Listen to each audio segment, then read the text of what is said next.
Hello, you're watching Outsiders with James Morrow, with Liz Storer, and myself, Rowan Dean. Glad to be back with you.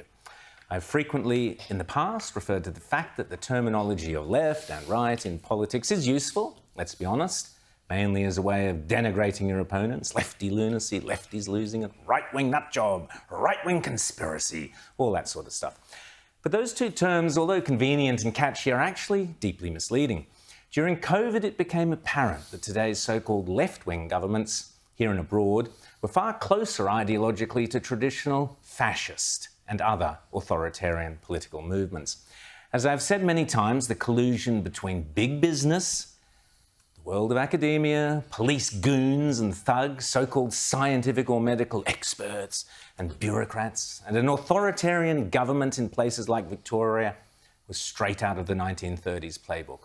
I would go so far as to say certain governments in Australia terrorised parts of their civilian populations, like this.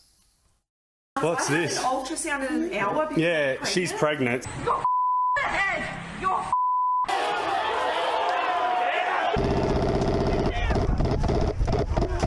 Media! Media! Media!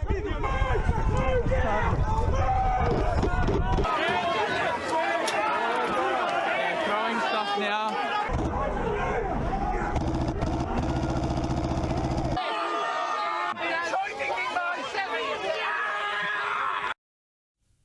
Since 2021, I've been calling on this show for a royal commission into the abuse of power during COVID. The Albanese government was not directly responsible for the abuse of power during COVID, but it did actively support draconian COVID measures.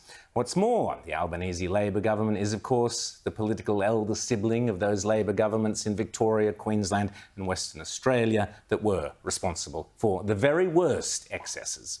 Make no mistake, those governments willfully destroyed people's lives and businesses and have never been held to account, and never will be, now that the Albanese government has announced an inquiry into COVID that, wait for it, exempts from scrutiny any actions taken unilaterally by state and territory governments. The obscenity of this decision is almost indescribable. Labor state governments exempt, Liberal federal government not exempt. Ooh, no. That reeks of the sort of corruption normally associated with communist, totalitarian regimes or military despots. But is it really a surprise? No, of course not. This is the same Labor government that is hell-bent on bringing in an outrageous misinformation and disinformation bill that will completely destroy online freedom of expression in this country. And if the Greens get their way, shows like this one will also go. We will see the government and its agencies as the sole arbiter of the truth, with the grotesque addendum that content authorised by the government itself is exempt. So the government can tell everyday Australians what the truth is, but equally government authorised content will never be deemed to be misinformation. You only have to look back at COVID to realise how sinister and repugnantly authoritarian this legislation, and by extension this government, this Albanese government, really is. Similarly, take a look at the chaos being inflicted upon parts of this country in the name of tackling climate change. The single worst minister this nation has ever had, Chris Bowen, is hell-bent on imposing his fatuous renewables ideology on some of the most beautiful parts of this country, and fragile parts. From offshore wind turbines in the Hunter region and Gippsland, we'll chat in a minute to Michael Schellenberger about what that really means.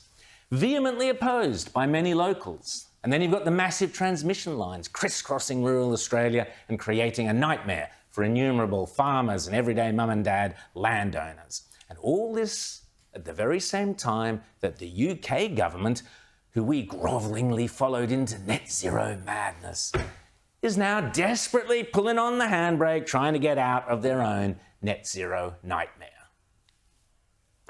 COVID mandates, climate authoritarianism, draconian overreach, the government decreeing what is and what isn't the truth.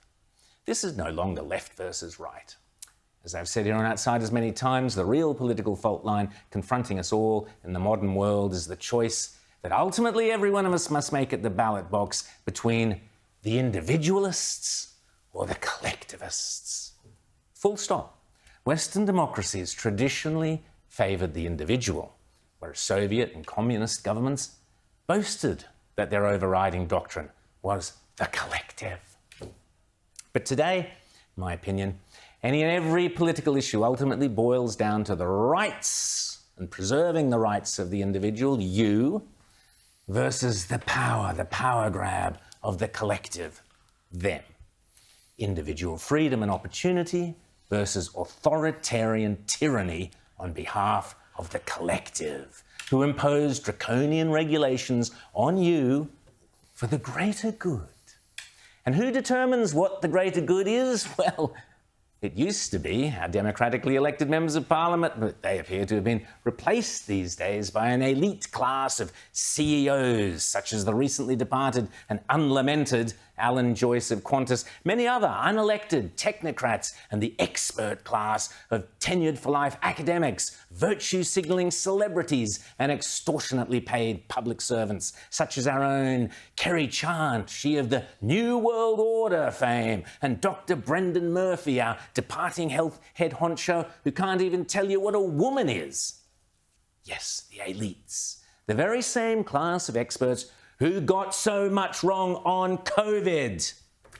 And of course, the same experts who have driven us to the insane policies of net zero, despite none of their extremist predictions ever coming true. But what defines all these collectivist policies, and indeed is an instant giveaway as to who is behind them, is that any individuals who get trampled underfoot are simply ignored, washed out of the picture. Like those who lost their jobs during COVID, many of you. Those who are cancelled for holding the wrong views. Those farmers and small businesses who will be destroyed by Bowen's insane net zero plans. Collectivist policies only ever benefit the elites. Which brings me to The Voice. Firstly, I've been overseas the last couple of weeks, so let me tell you how The Voice is viewed from abroad.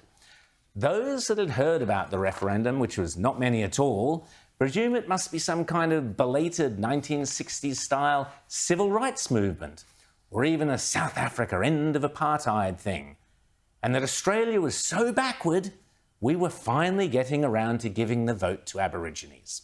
When I pointed out that not only did all Indigenous Australians have full democratic rights, but were also not only statistically represented, but overrepresented in Parliament, people overseas were puzzled as to what the referendum was all about. When I then explained that what was being proposed was a new, unelected body enshrined in the Constitution, arguably a third chamber of Parliament comprising 24 appointed Indigenous individuals with unspecified legal powers to make representations that all governments would be obliged to take notice of. Well, the bewilderment turned to perplexity. But that's racist, was the most common response I heard, followed by, but that's not democracy. When I then put forward the Kenny argument that The Voice isn't about race, but about who has lived on this continent the longest, the perplexity turned to ridicule. That's like some kid saying, but I got here first. As every European knows, if you start granting special political privilege based on your DNA, on the colour of your skin, on who was here first, well, be very, very careful, because that way lies demons. Also, while I was in the UK, I visited a castle at Lewes that dates from the late 11th century and played a key role in the birth of the Magna Carta, the idea that many brave souls fought and died for over 800 years to ensure that every one of us has an equal democratic voice in our nation's affairs, regardless of creed, colour or religion, skin colour. An idea that the elites here in Australia believe they can now toss aside with gay abandon. I might also add that when I put to people who knew Margaret Thatcher the Julian Lisa argument that The Voice is a Thatcher-esque project, the ridicule turned to outright derision and laughter. But Julian Lisa's proposition is, of course, no sillier than all the other deceptions that surround the Yes campaign, such as the idea that The Voice is a grassroots enterprise. How can it possibly be a grassroots organisation when it consists of 24 mainly unelected individuals from presumably 24 specific tribal groups imposed from above over all the other tribal groups and clans, as we were just chatting to Jacinta Price, many of whom, as we have demonstrated repeatedly on the show and as Jacinta said, do not agree with it? And why should 24 unelected Aborigines have greater power to influence government policy than the 11 elected members of Parliament who are already there, who, unlike The Voice, were elected at a grassroots level, like Jacinta Price and others? Apparently, the Yes campaign is this week urging young voters to dial a relo to urge them to vote yes. Well, I think this is an excellent idea, and I suggest you parents and grandparents sit by the phone waiting for the call so that you can seize the opportunity to politely but firmly explain to these young idealists that you will be voting no because you oppose dividing people by their race, and that you have spent your entire life fighting racism, and you remember that's what segregation looks like. And it starts with ideas like The Voice.